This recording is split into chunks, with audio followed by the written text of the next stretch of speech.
15 से लेकर के अब तक जो 28 पेपर लीक हुए अलग अलग डिपार्टमेंट की जो पोस्टें निकाली गई और उसमें पेपर लीक हो गए और पेपर लीक की वजह से वो भर्तियां सारी रद्द करी इन्होंने।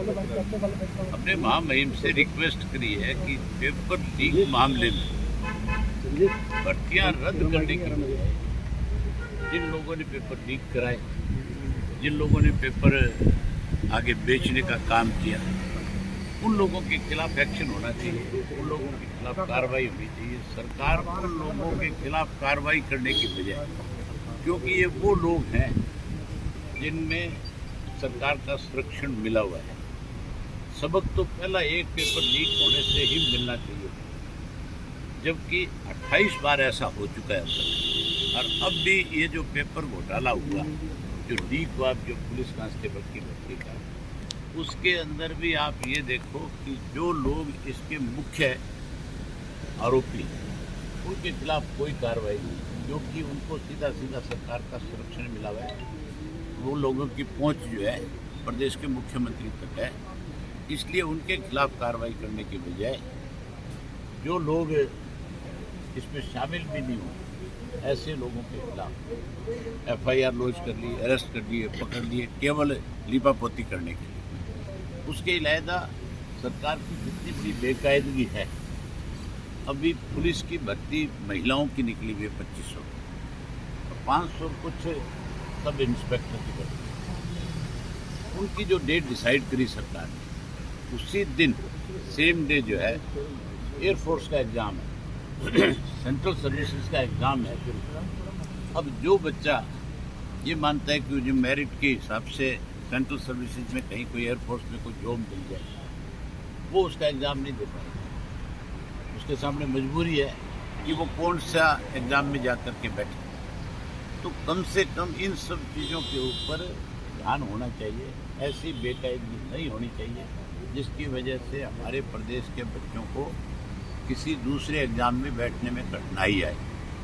उसकी भी हमने रिक्वेस्ट करी कि इसको भी आपको तुरंत सरकार को आदेश करके और इसकी डेट चेंज करनी चाहिए और आइंदा इस चीज़ का ख्याल रखा जाए कि इस तरह से कोई भी एग्ज़ाम जो है किसी दूसरी स्टेट या कोई सेंट्रल सर्विसेज के साथ क्लैश ना करे, ताकि उन बच्चों को कहीं दूसरी जगह अप्लाई करने में, दूसरी जगह एग्ज़ाम देने में दिक्कत ना आए। बहुत सारी जॉब ऐसी है जिसमें हमारे बच्चे दूसरी स्टेट में जाकर के अप्लाई कर सकते हैं कि वहाँ पे दूसरी स्टेटों का अलग से कोटा निर्धारित है।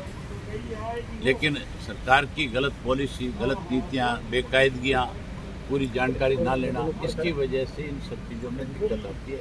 इसके लिए हम हमसे रिक्वेस्ट करते हैं। राज्यपाल ने भी आश्वासन, हमें उम्मीद करते हैं, नहीं, राज्यपाल ने ना तो हमें ये आश्वासन दिया कि मैं इस पर कोई कार्रवाई करूँगा, केवल उन्होंने हमारा मेमोरेंडम लिया और इतना पूछा कि ये सारी बेकायदगियाँ किसके राज में हुई, किस सन से हुई। हमने उनको बता दिया कि 2015 से लेकर के अब तक जो लोग सत्ता में है, बीजेपी की जो सरकार है, अब जो गठबंधन की सरकार है, ये सारी बेकायदगियाँ इनके समय में हुई है। इन्हीं के समय में एक दफ़ा चेयरमैन को भी सस्पेंड किया गया, उसके खिलाफ इंक्वायरी करने की बजाय, उसके खिलाफ कोई एक्शन लेने की बजाय 15 दिन में उसको तो दोबारा बहाल कर दिया। और वहाँ जो 4 लड़के जिन्हें कोई हेडोक पे लगा रखा था या जिन्हें कोई DC रेट पे लगा रखा था, उनके खिलाफ FIR लॉन्च करके उनको तो जेल भेज दिया बेचारों को, जो कसूरवार नहीं थे।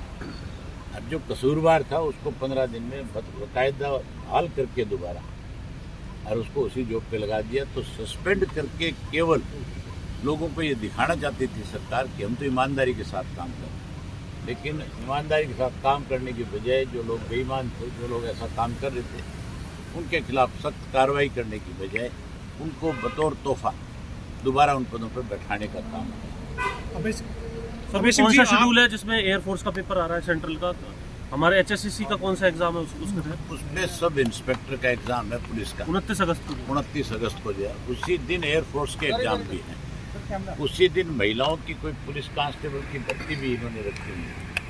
तो जो बच्चियां वहाँ एयरफोर्स में जाना चाहती है, जो लड़के एयरफोर्स में जाना चाहेंगे, वो तो इस एग्ज़ाम से वंचित हो गए सारे के सारे। उनके लिए तो दिक्कत होगी सबके लिए। सर अभी 20 तारीख से विधानसभा का मॉनसून सेशन शुरू हो रहा है। आप तो किसानों के समर्थन करते हुए इस्तीफा दे चुके हैं, लेकिन दूसरा जो विपक्षी दल है हरियाणा का कांग्रेस, उससे क्या उम्मीद है कि वो सत्ता पक्ष के सामने पेपर लीक जैसे तमाम मामले जो है वो उठा पाएगा, या किस तरह से, या फिर इनेलो की क्या तैयारी है सर सेशन के दौरान?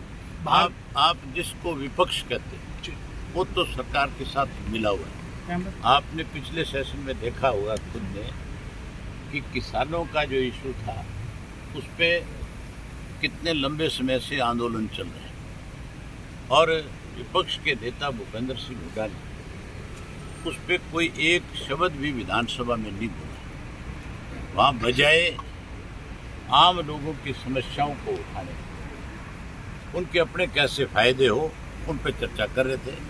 अब भी मुझे ये लगता नहीं है कि कोई जितनी बेकायदियाँ इन 6 महीनों में और हुई है, केवल पेपर लीक का इशू नहीं है, भ्रष्टाचार बहुत बड़ा इशू है।